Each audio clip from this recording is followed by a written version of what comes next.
10 கற்பனைகள். யாத்ராகமம் 20ஆம் அதிகாரம் 1ஆம் வசனம் முதல் 17ஆம் வசனம் வரை. 1. தேவன் திருவலம் பற்றி சொல்லிய வார்த்தைகளாவன. உன் தேவனாகிய கர்த்தர் நானே, என்னையன்றி உனக்கு வேறே தேவர்கள் உண்டாயிருக்க வேண்டாம். 2. மேலே வானத்திலும் கீழே பூமியிலும் பூமியின் கீழ் தண்ணீரிலும் உண்டாயிருக்கிறவைகளுக்கு ஒப்பான ஒரு சொரூபத்தை ஆகிலும் யாதொரு விக்கிரகத்தை ஆகிலும் நீ உனக்கு உண்டாக்க வேண்டாம். நீ அவைகளை நமஸ்கரிக்கவும் சேவிக்கவும் வேண்டாம். 3.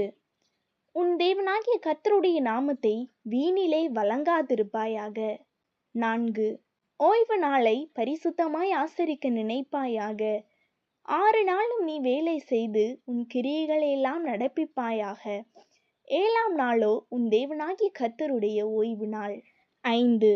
உன் தேவனாகிய கர்த்தர் உனக்கு கொடுக்கிற தேசத்திலே உன் நாட்கள் நீடித்திருப்பதற்கு உன் தகப்பனையும் உன் தாயையும் கனம் பண்ணுவாயாக. 6.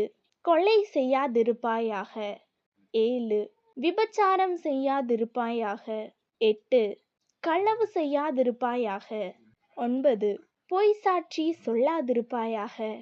10. பிறனுடைய யாதொன்றையும் இச்சியாதிருப்பாயாக.